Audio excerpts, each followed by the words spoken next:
lá da Baixada Fluminense do Rio de Janeiro, que dá curso de mestrado aqui no Paraná, os professores. Que lá no Rio é considerado um lixo dos lixos, da Baixada Fluminense, que já é Baixada. E aí, eu estou fazendo, o senhor conhece aquela faculdade, Universidade do Rio de Janeiro, fazendo um mestrado de pedagogia. Digo, mas como? Aquela lá do Rio é uma vez por mês. Olha, tem faculdade aqui no Paraná de fim de mês. Tá? Uma vez por semana. O curso básico é uma tragédia. Porque, veja bem, as professoras não sabem, eu sempre comento aqui, professora, uma criança não é um adulto pequeno. É um diamante em estado bruto, que poderá ser lapidado pela senhora ou simplesmente quebrado. Eu sempre cito um exemplo, foi meu. Eu tinha 8 anos, estudava no Grupo Escolar Silveira de Souza, aqui em Florianópolis, e um dia a professora, que era professora de tudo, estava na aula de aritmética, ela passou 2 problemas, enunciou os problemas e disse o raciocínio para resolver os problemas, 1 é tal, 2 é tal. Aí, levamos para casa, eu fiz aquilo tudo, sei o que, conferi com os colegas, os números eram, assim, equivalentes. Tá bom, entreguei, tá tudo certo. E 2 dias depois, a professora veio com os deveres corrigidos. Fulano tal, 10, 9, 8, Arthur, 0. Digo, pô, mas como, professor? Acertei, pois eu conferi. Disse, não, você errou no raciocínio. Digo, mas como? Eu desenvolvi um raciocínio. Você tinha que fazer o meu raciocínio, não o seu. Matou todo que era número na minha vida. Até recentemente fui a muitos psicanalistas e psicoterapeutas para resolver o meu problema com o número. Isso aí, Edna. A professora que não está preparada, e a preparação não é conhecimento de matérias, é entendimento da pessoa. E aí não tem psicologia. Por exemplo, as escolas não têm psicólogos. Estou falando do geral, uma ou outra pode ter, mas 99% não tem. E o psicólogo, que tem que ser também uma pessoa muito bem preparada, deve orientar a professora. Elas têm, por exemplo, psicologia da aprendizagem, mas, meu Deus, é tudo muito superficial. É para dizer que está constando no currículo, não é isso? Pois é.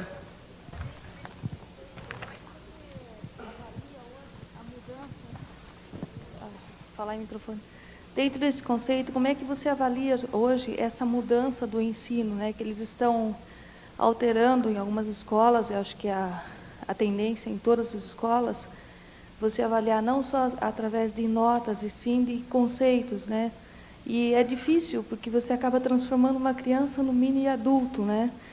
E coloca muito em dúvida como é o teu filho, como a professora está vendo o teu filho, como ela está avaliando o teu filho. E isso é uma realidade hoje, que eu vivo com 2 crianças. Seu nome é? Gláucia. Gláucia. O problema todo é o seguinte, é que o processo de formação das pessoas é muito precário. E formação dos professores é uma tragédia. Como é que a pessoa vai dar um conceito se ela própria não se conceitua? Se ela própria não tem um embasamento conceitual? Olha, a situação é de tal ordem que a gente chora e que a gente também vê que é possível. Porque as pessoas, quando são expostas à sensibilidade, à dignidade, ao respeito, à inteligência e às suas possibilidades internas, elas querem mais. Só que é preciso ter um projeto nacional. Aí nós vamos ao encontro do Walter, né? Walter lá? É. Tem que ter um projeto nacional. O Brasil não tem projeto de coisa alguma. Pois é, porque o MEC e as secretarias do Brasil, eles vivem atrás de soluções, mas agora está dando Piaget. Não, agora está dando construtivismo. Não, agora está dando Pestalozzi. Mas não é isso. O processo educacional é o desenvolvimento da pessoa, do entendimento. Por exemplo, os anos básicos da escola tem que ter filosofia, tem que ter arte. Sabe quanto tempo tem de arte nas escolas? No ensino básico? 45 minutos por semana. Você tirar a arte é tirar a qualidade, tirar a criatividade, tirar as possibilidades de transformar o sujeito num robô literal. Mas, pessoal, vamos lá, porque eu estou avançando muito na hora aqui. Vocês terão o Sérgio Roca. Sérgio Roca é um médico, psiquiatra, psicoterapeuta. E ele vai conversar com vocês sobre as questões da família. Tão simples, não é? E o outro é o Baudet, Pedro Baudet. Pedro Baudet, ele é antropólogo. E vai conversar com vocês sobre pluralismo cultural, as diferenças das culturas humanas, o que certamente dará a vocês uma substância ainda maior para o entendimento das diferenças. A Ilza Bittencourt terá com vocês o que nós chamamos de um programa de sensibilidade, é opcional.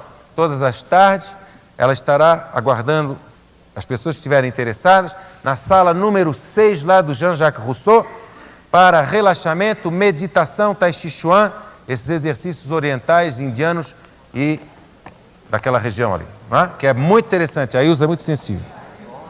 Vocês terão outros momentos aqui, serão na quinta-feira, vocês terão aqui uma orquestra de câmara, toda ela baseada em sons que advêm de cordas. A música para nós aqui não tem uma função de distração, sabe, de fundo. A música tem uma função educativa, dentro daquele conceito que eu falei dos gregos, de adocicar a alma, de elevar a sensibilidade. E o maestro estará aqui interpretando algumas obras-primas da música universal e trazendo a vocês um concerto didático, mas vocês possam compreender mais ainda as questões da música. Evidentemente que ao longo de toda a semana, no restaurante, nos auditórios, estarão sempre músicas de Bach, de Haydn, Handel, Mozart, Beethoven, Tom Jobim, a música popular clássica, né? E terão aqui na tela, quando vocês chegaram hoje aqui, estava na tela, desfilando aí, o quê? As obras-primas da Galeria Uffizi, lá de Florença. E vocês terão a oportunidade de ver concertos, balés, danças, os museus do mundo inteiro, as pinturas de toda a humanidade. Isso aí vai penetrar nas almas de vocês e acordar os artistas que têm dentro de vocês. E terão aqui também, na quarta-feira, Natália Timberg, um teatro. Teatro, para nós, também é desenvolvimento humano. Teatro não é, vamos lá ver o teatro. Aí, o que é que estou vendo? Estou lá, uma peça interessantíssima. Sabe, um casal assim e tal. Não, tinha um costureiro, tinha um cabeleireiro e tal. Teatro é a nossa vida. Nós vimos ao teatro para que a gente se veja. Nós vamos nos ver em outros palcos, porque o palco que nós conhecemos, talvez nem tanto conheçamos. Né? Que é esse palco do dia a dia, que são essas máscaras as mais diversas, de acordo com as circunstâncias. Os gregos já faziam isso, né? Vastíssimas obras dramatúrgicas, né? Dos gregos. E aqui a Natália estará com aquele ícone do teatro brasileiro, como esteve o Rubens Corrêa durante tanto tempo. Uma vez por outra vem aqui a Fernanda Montenegro, ou Paulo Otran, ou duas atrizes lá do Rio de Janeiro, que também trabalham conosco. E a Natália fará para vocês não a peça teatral, mas um monólogo.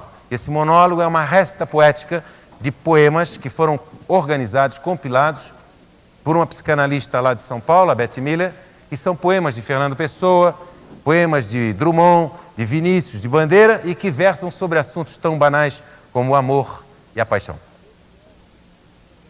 Este é, digamos assim, o caudal da semana para que vocês degustem vocês, só vocês, nada mais. Esqueçam a Copel, pensem que vocês, para poderem ser para o outro, vocês antes têm que ser para vocês. E se vocês estiverem dentro bem, e se vocês se souberem melhor, vocês estarão prestando a arte de vocês para a Copel, para outras empresas, para o mercado, na medida em que possam fazer uma empresa que é de vocês.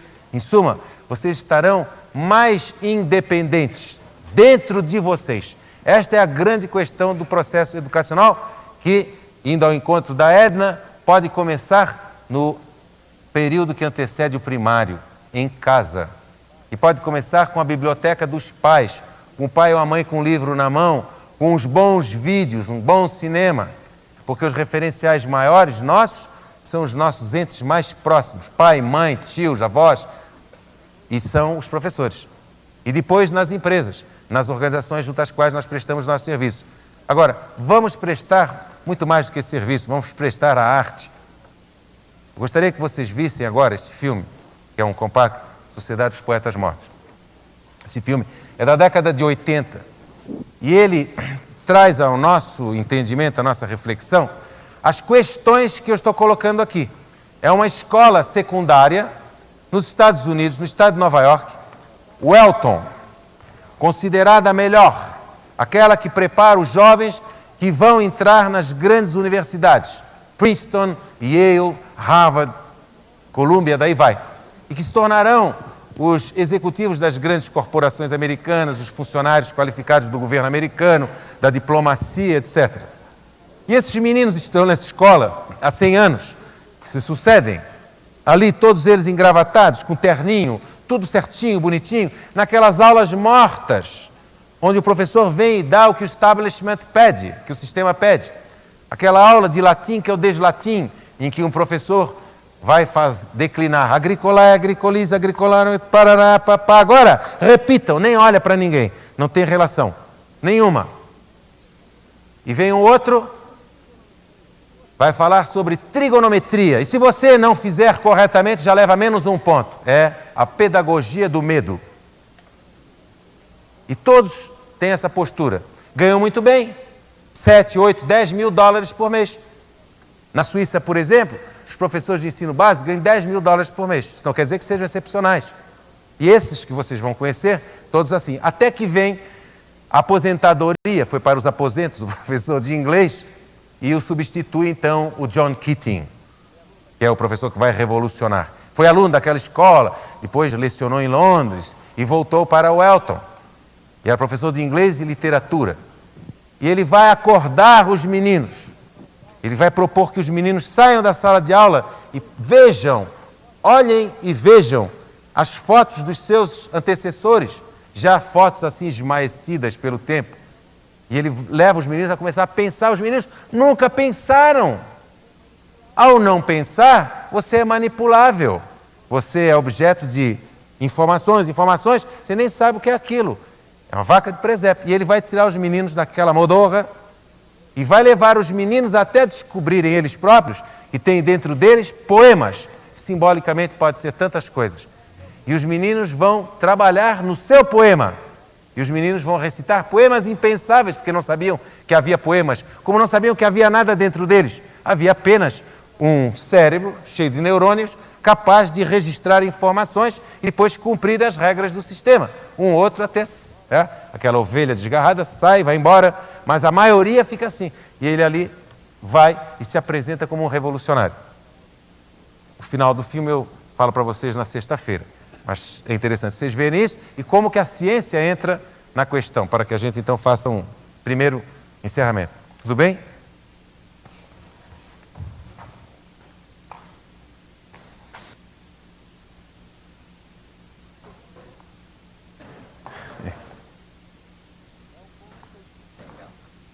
É um conceito que para o establishment é uma verdadeira bofetada com luva de pelica. Esse professor, evidentemente, se tornará a ovelha negra do establishment dessa escola. E os sistemas não suportam.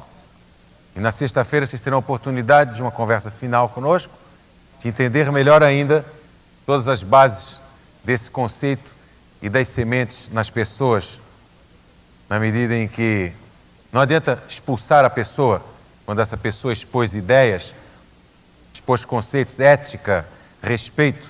Ninguém se lembra, vocês se recordam, por exemplo, de algum nome dos 550 que julgaram Sócrates em 399 a.C.? Todo mundo sabe quem foi Sócrates, mas quem julgou Sócrates ninguém sabe.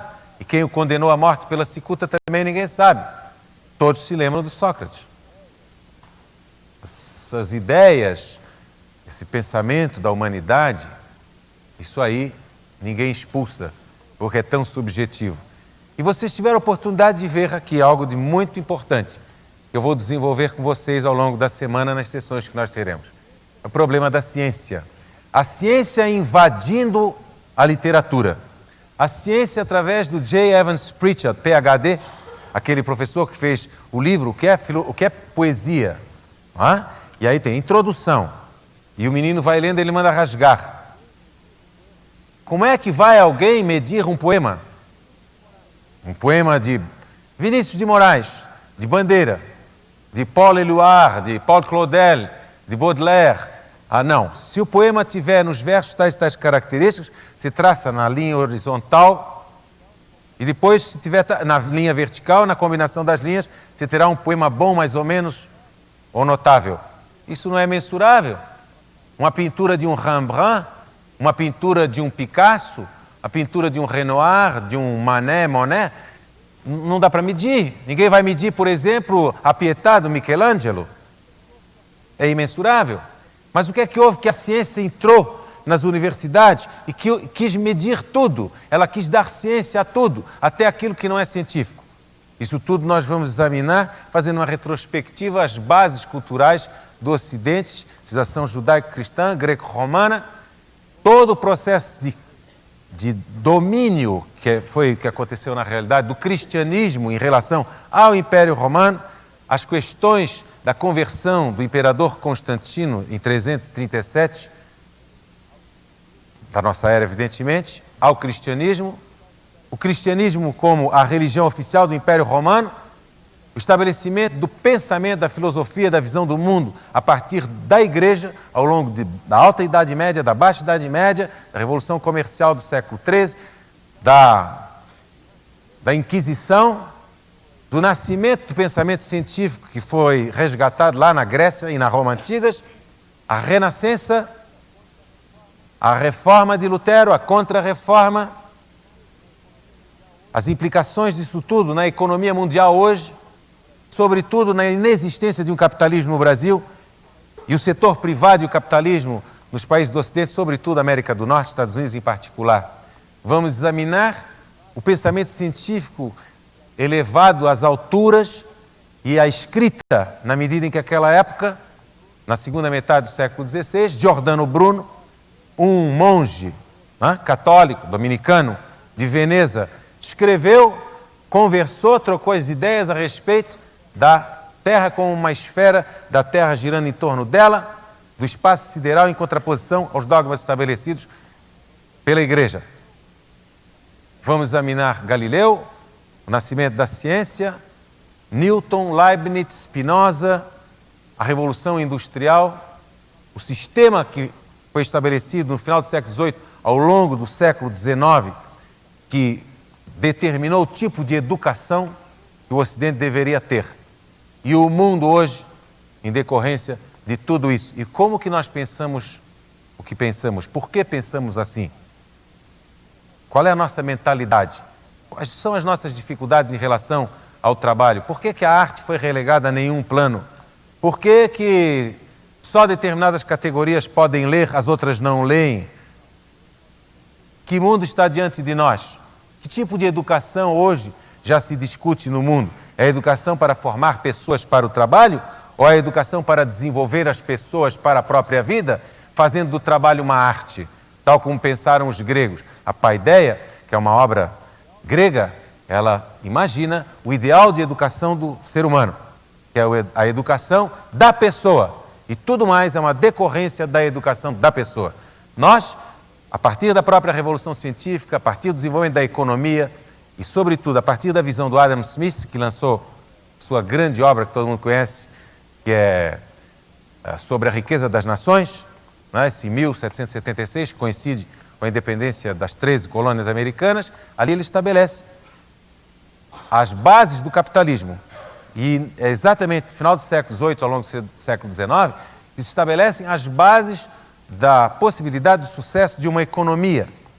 Tem que ter determinados recursos.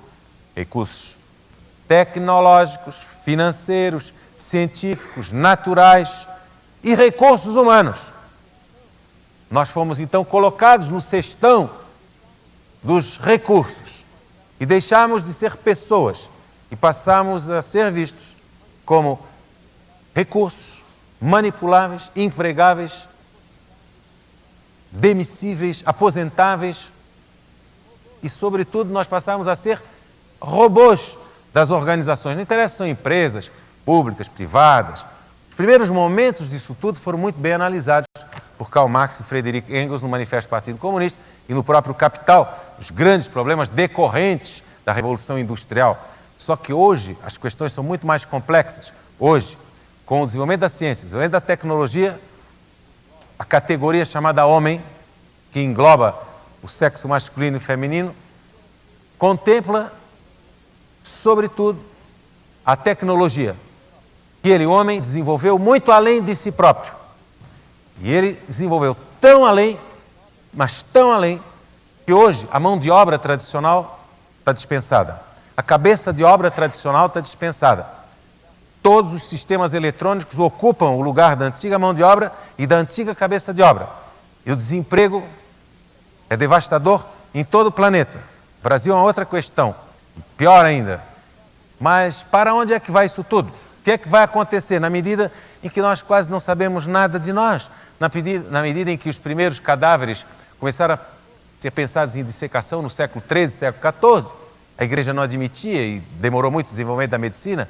Na medida em que nós só soubemos que o sangue circulava, tal como nós entendemos hoje, no século XVIII, na medida em que nós só soubemos que nós temos um inconsciente, no final do século passado, no início deste com Freud, um inconsciente coletivo com Jung, isso tudo a gente não sabia. No século passado não tinha pasta de dente, não tinha escova de dente, não tinha toalete, não tinha banheiro. Quem tivesse uma dor de dente era a sangue frio. E a parte interna da pessoa, onde é que ficou? Foi para o espaço. As pessoas se perderam na medida que elas próprias se consideram recurso, na medida que as pessoas não sabem que são pessoas. E se abandonaram. As pessoas se desistiram. E hoje o que está diante de nós é um novo tipo de educação. É uma educação não mais mecanicista, cartesiana, mas é uma educação para celebrar a pessoa, resgatar a sua arte, resgatar o seu pensamento, de modo a que a pessoa possa realmente ser, existir, e não apenas ser, assim, uma pessoa que não é pessoa, uma entidade ávida por produtos, por serviços, por bens, por consumo, até o ponto que hoje dizem, os consumidores, o mercado consumidor, não são mais as pessoas, mas vai consumir até onde? Na medida em que nas sociedades materialmente mais avançadas está tudo isso superado. Para onde é que vão as pessoas? Elas irão para o suicídio, elas irão para o câncer, elas irão para as cardiopatias, elas irão para a infelicidade, na medida em que estão vazias por dentro. E a questão toda hoje, diante da qual a humanidade vai se colocar cada vez mais para esse próximo século e milênio, é a pessoa abrir a porta da casa interna e fazer uma visita de milênios. E vão descobrir coisas extraordinárias. A proposta, na realidade, que a gente faz a vocês ao longo desta semana, que será a única semana, como sempre, todas as semanas ocorrem ser. Esse é o primeiro momento que a gente tem conhecimento, viveremos uma experiência muito interessante durante a semana, e eu convido vocês a que todos juntos, ou todas juntas, todas nós juntas, aprendamos juntas ao longo desta semana. Foi um prazer muito grande ter esse primeiro contato com vocês, que se renovará ao longo de toda a semana. Muito obrigado, hein?